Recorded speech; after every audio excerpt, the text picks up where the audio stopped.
ప్రతిపక్ష హోదా కూడా లేకుండా మానసికంగా ఇబ్బంది పడుతున్న జగన్మోహన్ రెడ్డి ఇప్పుడు ఎక్కడున్నాడో తెలుసా? బెంగళూరు వెళ్ళిపోతున్నాడు. వాస్తవానికి జగన్మోహన్ రెడ్డి ఈ 45 రోజుల వ్యవధిలో 5 సార్లు బెంగళూరు వెళ్ళాడు. సో జగన్మోహన్ రెడ్డి ప్రతిసారి బెంగళూరు ఎందుకు పారిపోతున్నాడు? వాస్తవానికి 10 ఏళ్ల తరువాత, ఇప్పుడు ఓడిపోయిన తరువాత మాత్రమే బెంగళూరు వెళ్ళటం మొదలుపెట్టాడు. 2014 నుంచి 19 వరకు ప్రతిపక్షంలో ఉన్నప్పుడు వెళ్ళలేదు. 2019 నుంచి 24 వరకు అధికారంలో ఉన్నప్పుడు వెళ్ళలేదు. 24లో ఎప్పుడైతే అధికారాన్ని కోల్పోయాడో అప్పటి నుంచి హైదరాబాద్లోని లోటస్ పాండ్కి వెళ్లకుండా బెంగళూరు యలహంక ప్యాలెస్కు వెళుతున్నాడు జగన్మోహన్ రెడ్డి. సో ఎందుకు వెళుతున్నాడు? గతంలో చంద్రబాబు నాయుడు అన్నావు కదా, పక్క రాష్ట్రం నుండి పాలెత్తున్నాడు అని నువ్వు అన్నావు కదా.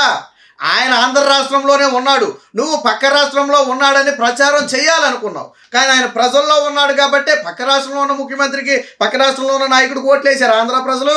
కాదు కదా, ప్రజల్లో ఉండి ప్రజల సమస్యల మీద పోరాడిన నాయకుడికి ఓట్లేశారు. సో ఆ రోజు నువ్వు విష ప్రచారం చేయాలనుకున్నావు. ముఖ్యంగా కరోనా టైంని బాగా కలిసి వచ్చింది. వాస్తవానికి కరోనా టైంలో ఆయన హైదరాబాద్లో లాక్ అయిన సంగతి అందరికీ తెలిసిందే. సో ఆయన రావటానికి లేదు, వెళ్ళటానికి లేదు. ఒకవేళ అది ఏపీలో ఉన్నప్పటికైనా లాక్డౌన్ స్టార్ట్ అయి ఉంటే హైదరాబాద్ వెళ్ళటానికి ఉండేది కాదేమో. ఆ తరువాత కొంతమంది వైజాగ్లో వెళ్ళి కొంతమందిని నేను పరామర్శించాలి ఒకసారి అంటే, అప్పుడు కరోనా సాకు పెట్టి నువ్వు హైదరాబాద్ నుంచి వైజాగ్ రావడం కుదరదని చెప్పి అడ్డుకున్నావు. నీకు గుర్తుందో లేదు? చంద్రబాబు గారు కరోనా టైంలో బయటకు రాలేదన్నావు కదా, ఆయన వస్తానంటే రాకుండా అడ్డుకున్నది నువ్వే. సరే, ఇదంతా పక్కన పెడదాం. ఇప్పుడు జగన్మోహన్ రెడ్డి ఎందుకు బెంగళూరు పారిపోతున్నాడు? ఏం చేస్తున్నాడు బెంగళూరులో? జగన్మోహన్ రెడ్డి పార్ట్ టైం పొలిటీషియన్గా మారిపోయాడు అంటే ఎస్, అవునా. నేను గతంలో పవన్ కళ్యాణ్ కూడా విమర్శించావు. సినిమాలు చేసుకునేవాడికి రాజకీయాలు ఎందుకు, సినిమాలు చేసుకుంటే సరిపోద్ది కదా, ప్రజలకి న్యాయం చేయలేనప్పుడు ఎందుకని చెప్పి రకరకాల విమర్శలు చేసావు. సినిమా అనేది వారి వృత్తి, రాజకీయాలు కూడా ఇప్పుడు కొత్తగా ఆయన వచ్చింది. సో దేన్ని కాదంటానికి లేదు. అయితే అంకిత భావంతో ఆయన గతంలో ఒక మాట కూడా చెప్పాడు పవన్ కళ్యాణ్, నేను రాజకీయాలకు అంకితం అవ్వాలనుకునే దృష్టిలో కొన్ని సినిమాలను కూడా వదిలేసుకుంటున్నాను తప్పని పరిస్థితులు అని చెప్పాడు. ఎందుకు సినిమాలు చేయాల్సి వస్తుందంటే పార్టీని ఆర్థికంగా పటిష్టం చేసుకోవడానికి. ఆయనకేమి జగన్మోహన్ రెడ్డి లాగా అక్రమస్తులు లేవు, జగన్మోహన్ రెడ్డి లాగా 1000 కోట్లు సంపాదించాల. ప్రతిపక్షంలో ఉన్నా కానీ కాపాడుకోవాలంటే కొంత ఇది కావాలి, ఆర్థికపరమైన ఇది భరోసా కావాలి. సో అవి లేవు కాబట్టి తాను సినిమాలు చేసి తన పార్టీని నిలబెట్టుకున్నాడు, డొనేషన్ల ద్వారా నిలబెట్టుకున్నాడు. ఎస్, తప్పులేదు అందులో ఏమి. ఆయన అక్రమంగా సంపాదించలేదు, అలాగని చెప్పి ఎవరి కొడుకు కొట్టలేదు. నువ్వు రకరకాల విమర్శలు చేసావు. కానీ ఈరోజు జగన్మోహన్ రెడ్డి రాష్ట్రంలో వారానికి 2 రోజులు లేదా 3 రోజులు మాత్రమే ఉంటున్నాడు. మిగిలిన సమయం మొత్తం బెంగళూరులోనే ఉంటున్నాడు.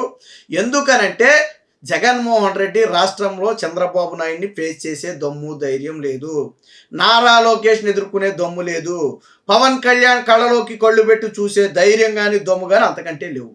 నాకు కారు ఇవ్వలేదు, ఇచ్చిన కారుకు గీతలు పడింది, అందులో ఏసీ రావట్లేదు. ఈ కంప్లైంట్లు, పిల్ల కంప్లైంట్లు అయితే బాగా ఎత్తాడు.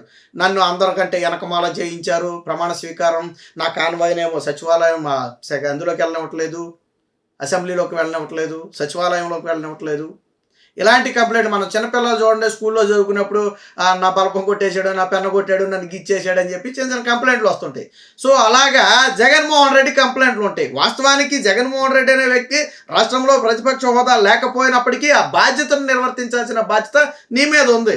లేకపోతే నాకు ప్రతిపక్ష హోదా ఇస్తేనే నేను ఆంధ్ర వస్తా, నాకు ప్రతిపక్ష హోదా ఇస్తేనే నేను అసెంబ్లీకి వస్తా. సిగ్గు లేదా జగన్మోహన్ రెడ్డి?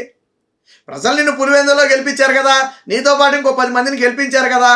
మరి నీకున్న వనరులను ఉపయోగించుకుని నువ్వు ప్రజల మీద పోరాటం చేయాలి కదా, ప్రజల తరపున పోరాటం చేయాలి కదా. ఒకవేళ కుటుంబ ప్రభుత్వం ఏదైనా తప్పు చేసిందనుకో, ఎత్తు చూపు తప్పు లేదు, ఎస్ ఇదిగో ఇది రాంగ్ జరుగుతుంది, కరెక్ట్ చేసుకోమని చెప్పు. గతంలో చంద్రబాబు గారు చెప్పలేదా? చెప్పారు కదా. సరే చెప్పినా నువ్వు ఒక నియంత్రవు కాబట్టి వినలేదు. బట్ వాళ్ళేం నియంత్రలు కాదు. నువ్వు ఇచ్చిన సలహా నిజంగా మంచిదై ఉంటే, ప్రజలకు మేలు చేస్తుందని కూటమి భావించుంటే చంద్రబాబు గారికి ఏమి ఈగో లేదు, తీసుకుంటారు. చంద్రబాబు గారికి ఆయన మొన్న చెప్పింది కూడా ఏంటి, మీరు అసెంబ్లీలోకి రండి, విలువైన సూచనలు సలహాలు ఇవ్వండి, 5 ఏళ్ల పాటు మీరు కూడా ముఖ్యమంత్రిగా ఉన్నారు కాబట్టి కొన్ని విషయాల మీద మీకు అవగాహన ఉంటుంది అని చెప్తే, అబ్బాయి నేను అసెంబ్లీకి రాను, చంద్రబాబు నాయుడు మోహన్ చూడలేదు. ఎందుకంటే గతంలో చంద్రబాబు నాయుడు విమర్శిది అన్నవే పళ్ళు బయట పెట్టినవేం కదా గతంలో చంద్రబాబు నాయుడిని విమర్శిస్తే. కాబట్టి ఇప్పుడు అసెంబ్లీలోకి వెళ్దాం. గొప్పని జగన్మోహన్ రెడ్డిని ఏమైనా అన్నారు అనుకోండి, ఇక తల అక్కడ పెట్టుకోవాలి, అర్థం కాదు. జగన్మోహన్ రెడ్డికి అసలే నవ్వుతాడు, ఎడుతాడు, అర్థమై సాగుతా ఫేసు. దాంతో భయమేసి అసెంబ్లీలకి వెళ్ళటానికే భయపడ్డాడు. ఇప్పుడు రాష్ట్రంలో ఉండటానికి కూడా భయపడ్డాడు. పార్ట్ టైం పొలిటీషియన్గా మారిపోయాడు. సో జగన్మోహన్ రెడ్డి కాంగ్రెస్లో పార్టీని విలీనం చేస్తున్నాడనే ఊహాగానాలు కూడా ఎందుకు బలంగా వస్తున్నాయంటే ఈయన మాట్లాడితే వెళ్ళిపోయి బెంగళూరు ప్యాలెస్లో కూర్చుంటున్నాడు. అక్కడ డీకే శివకుమార్తో మంతనాలు జరుపుతున్నాడు అనేది ఇప్పుడు అధికార పార్టీ నేతలు చేసే ఆరోపణ. ఏమో కాదనలేము, ఎందుకంటే 10 ఏళ్ల పాటు కనీసం ఒక్కసారి కూడా యలహంక ప్యాలెస్కి వెళ్ళని జగన్మోహన్ రెడ్డి ఎందుకు ఈ 40-45 రోజుల్లో 5 సార్లు బెంగళూరు పారిపోయాడు? ఎందుకు పారిపోయాడు? పైగా స్పెషల్ ఫ్లైట్లలో వెళ్ళాల్సిన జగన్మోహన్ రెడ్డి సాధారణ జనంలాగా వెళ్ళిపోతారు. అంటే మంది సొమ్ము అయితే మనం మింగొచ్చు, అదే మన సొమ్ము అయితే మాత్రం వాడకూడదు. పైగా ఈ వైసీపీ పేటీఎం బ్యాచ్కి సిగ్గు శరం ఉండదు, దానికి మా అన్న తోపుతురుమని డొప్పుకొట్టడం. సరే, అదంతా వేరే విషయం అనుకోండి. జగన్మోహన్ రెడ్డి రాష్ట్రంలో జరుగుతున్నటువంటి పాలన మీద విమర్శలు చేసే దమ్ము ధైర్యం లేదు. నిన్న మొన్నటి వరకు ఏంటంటే వాళ్ళని చంపేశారు, వీళ్ళ మీద హత్య చేశారు, వాళ్ళని దోచేశారు, వీళ్ళ దోచేశారు అని చెప్పి వ్యాఖ్యలు చేశారు. ఒరే బాబా, చనిపోయారన్న 36 మంది పేర్లు ఎవరా అంటే జగన్మోహన్ రెడ్డి 4 సార్లు ప్రెస్ మీట్ పెట్టాడు వీటికి దాడులకు సంబంధించి. 4 సార్లు ఒక్కసారి కూడా 36 మంది పేర్లు ఇవ్వమంటే ఇవ్వరా. ఒకసారి ఏమో భోజనానికి టైం అయిందన్నాడు, ఒకసారి ఏమో టైం అయిందన్నాడు, ఇంకోసారి ఏమో సభకు నమస్కారం అని చెప్పి మీడియా విలేకరులు అడుగుతుంటే వెళ్ళిపోయాడు. ఇవరా 36 మంది. సరే, నీకు 36 మంది పేర్లు నీకు తెలియదా, నోటికి చెప్పలేవు, ఓకే, నీ సాక్షి పేపర్ ఉంది కదా, వేయొచ్చు కదా. ఇదిగో చంద్రబాబు నాయుడు అడుగుతున్న 36 మంది పేర్లు ఇవిగో, ఇదిగో వాళ్ళ తాలూకా డీటెయిల్స్ ఇవిగో, వాళ్ళ ఎవరు దాడి చేసి చంపేశారు, ఇదిగో వాళ్ళ వివరాలు ఇదిగో అని చెప్పి నీ సాక్షి పేపర్లో మెయిన్ పేపర్లోనే వేయొచ్చు కదా, ఎందుకు వేయలేదు? నేను అడుగుతున్నా, 36 మంది పేర్లు ఇవిగో చంద్రబాబు అని ఎందుకు మెయిన్ పేపర్లో సాక్షిలో వాళ్ళ పేర్లు ఫోటోలు ఎందుకు ప్రచురించలేదు? అంటే అక్కడ ఏమీ లేదు, కేవలం నాటకాలు తప్ప, ప్రజలను మోసం చేయటం తప్ప, రాష్ట్రంలో ఏదో జరిగిపోతుందని సృష్టించడం తప్ప. వాస్తవానికి మ్యాటర్ ఏంటంటే రాష్ట్రంలో పరిపాలన అద్భుతంగా ఉంది.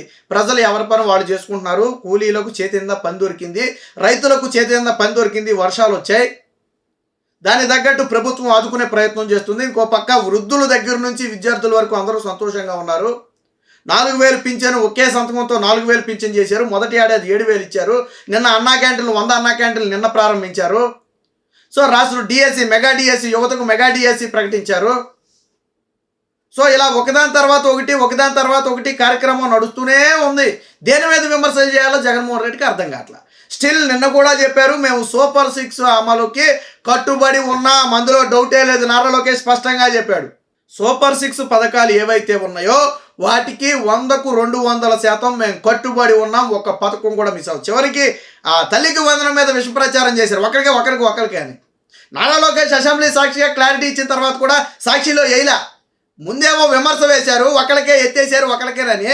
తరువాత ఏమో మేము ఎంతమంది ఉన్నాం మేము ఇస్తాం, ఇంకా విధి విధానాలే ఖరారు చేయలేదని నారా లోకేష్ చెప్తే, నారా లోకేష్ ఇలా ఎంతమందికైనా ఇస్తా అన్నాడు అన్న మాట మాత్రం సాక్షిలో రాయలే. అది మీ దౌర్భాగ్యపు జర్నలిజం. ఏది ఏమైనా జగన్మోహన్ రెడ్డి ప్రజలు చీకొట్టిన తరువాత రాష్ట్రంలో ఉండటానికి ఒప్పుకోవటం లేదు. ప్రతిసారి బెంగళూరు పాలిపోయి అక్కడ మంతనాలు జరిపి బహుశా పార్టీని కాంగ్రెస్ పార్టీలో విలీనం చేసే ప్రయత్నం చేస్తున్నాడేమోననే అనుమానాలు అయితే బలంగా ఉన్నాయి.